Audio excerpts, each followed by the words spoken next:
With the end of the Team Quadrilla Marble League qualifiers, there unfortunately remain 16 teams that haven't made it to the A-Division in Season 4, but the silver lining for them is that they get to participate in an 8-event B-Division, with the first event on the docket today.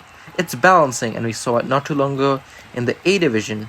Remember that teams will be scored based on which row they fall off on the beam, and you know that with a narrow section of the beam towards the end, that is where the big points can be scored.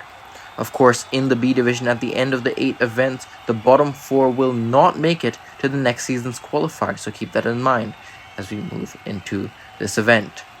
The pumpkin patch will start us off, disappointing in the qualifiers, and they all peel off to the near side, disappointing in the qualifiers after a pretty respectable 5th place overall in last season's B Division. Unfortunate to not make it to the A Division for the first time. They are back here in the lower league, and it's only going to be good enough for just 31 points. That's not great compared to what we saw not too long ago. Just 115 in there. The other marbles really didn't pull their weight. The pumpkin patch, not a great run to start things off. Now the bauble squad. For the first time, they did not make it. They're actually the only team that are in the B Division for the first time, and that's looking like a better run for them. You can see, of course, we know the bauble squad have mixed fortunes in balancing. They did have multiple marbles get close to the narrow section. On the narrow section, they got a 12, a 15, and a 12 in there. That's good enough for 44 points. Bauble squad will take the lead, and they can be pretty happy with a run like that. Now the Bacon Brawlers. Subbing in Panketta after a very disappointing qualifiers performance. They dominated the B Division last season.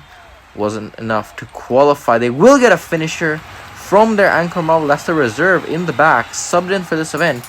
Looks like it worked out pretty well for them, but despite having a finisher, the other marbles didn't make it to the narrow section.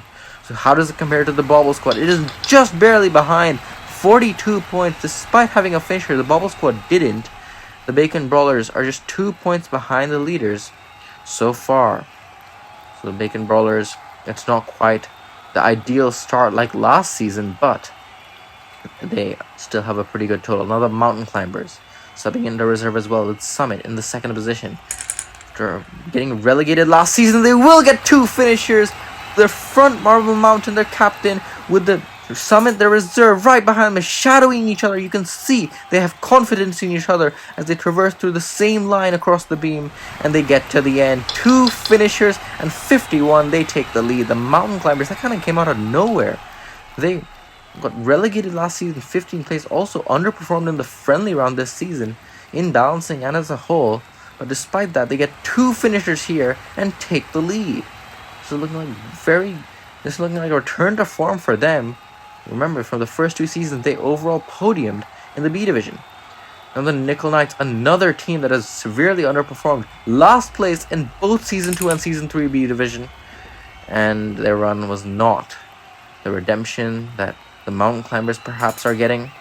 Nickel Knights, no lineup changes to their lineup. They do all get too close to the narrow section. It's 9, 9, 8, and 4, but with no 12s or 15s in there, let alone any finishers, it's only good enough for 30. That's dead last right now.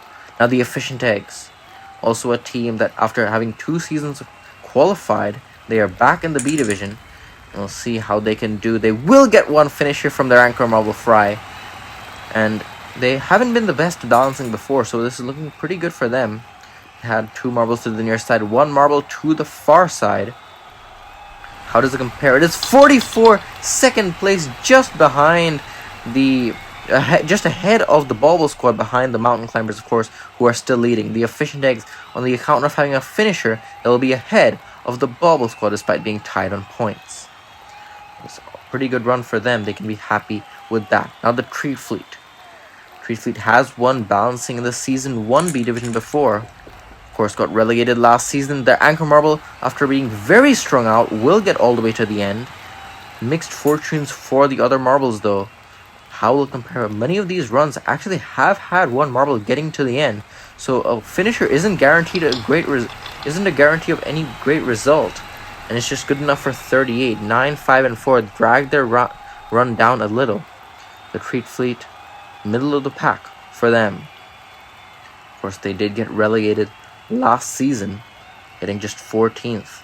Now the Amber Animals go 8th last season in the B Division. Almost qualified, but just barely missed out as well. They had one early loss. 2 of them go off to the far side, and they also will get a finisher. So the Anchor Marble as well, it might be. I think it was. Their Anchor Marbles in these runs really pulling through to get to the end.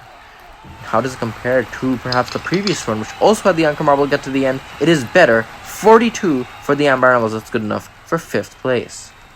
Actually, the runs have been quite competitive thus far.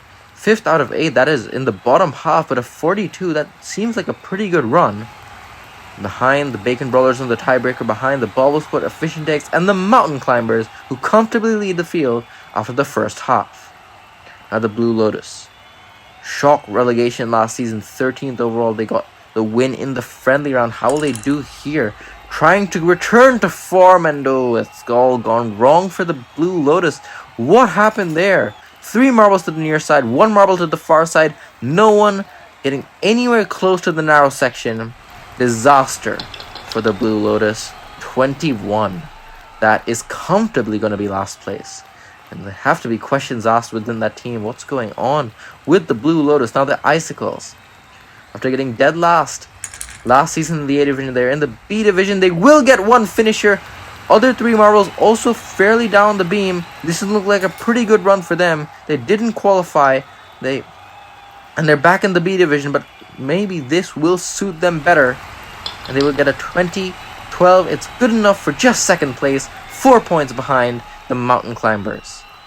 They can still be very satisfied with that. They haven't stepped on a podium since season 1.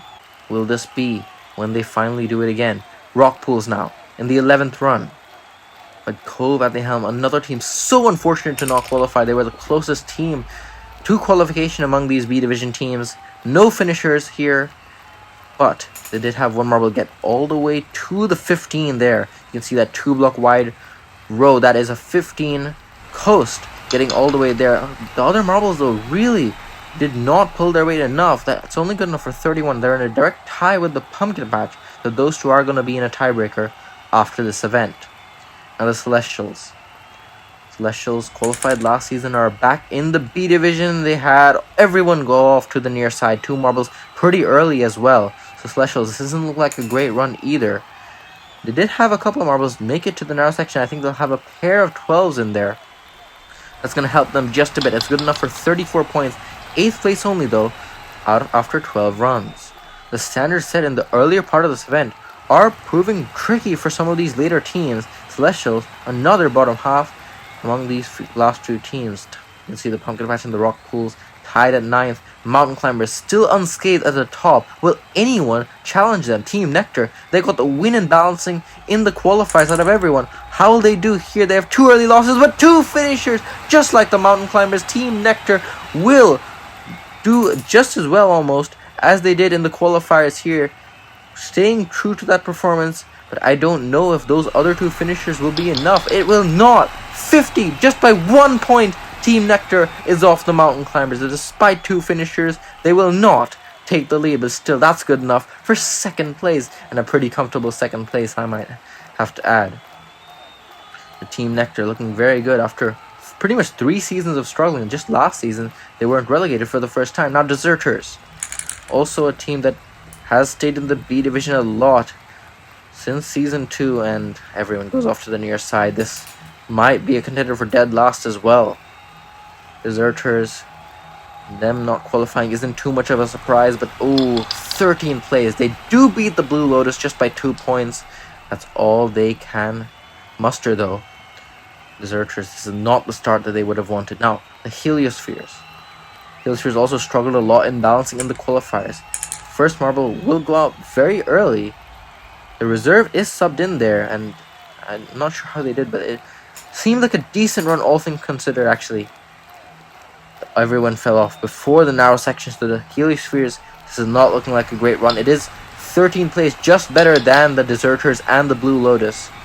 It was not a decent run whatsoever, actually. Just not even 30 points. That's good enough for 3rd to last. Now, Hazelnuts, and the final run of the day before we go to the tiebreakers. Hazelnuts, B Division champions 2 seasons ago. They will get 1 finisher.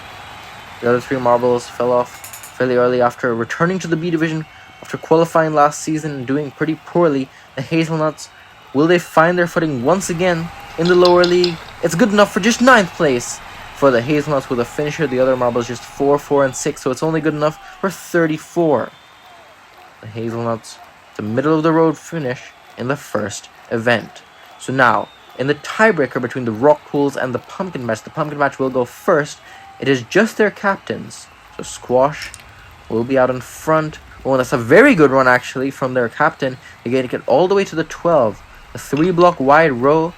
We'll see the replay of it here. The 3-block wide row gives you 12 points, and Squash of the pumpkin match managed to get all the way there. So it's a pretty high bar for Cove of the rock pools to get.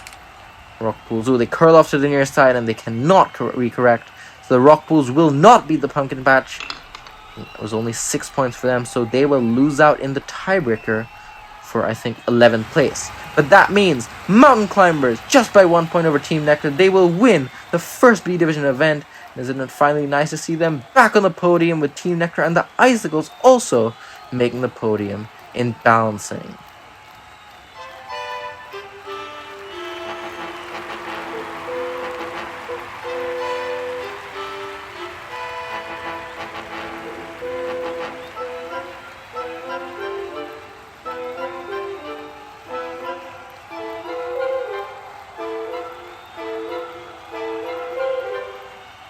And the Mountain Climbers, with their first medal since Season 2, is on top in the B Division after the first event, ahead of Team Nectar and the Icicles, also their first podium since Season 1 in the relegation zone. Nickel Knights, Heliospheres, Deserters, and the Blue Lotus, not the start they would have wanted, but still 7 events to go to pick it up in the B Division. The next event will be the Quadrilla Pursuit in the A Division, and then the Quadrilla Race, which we'll see for both divisions.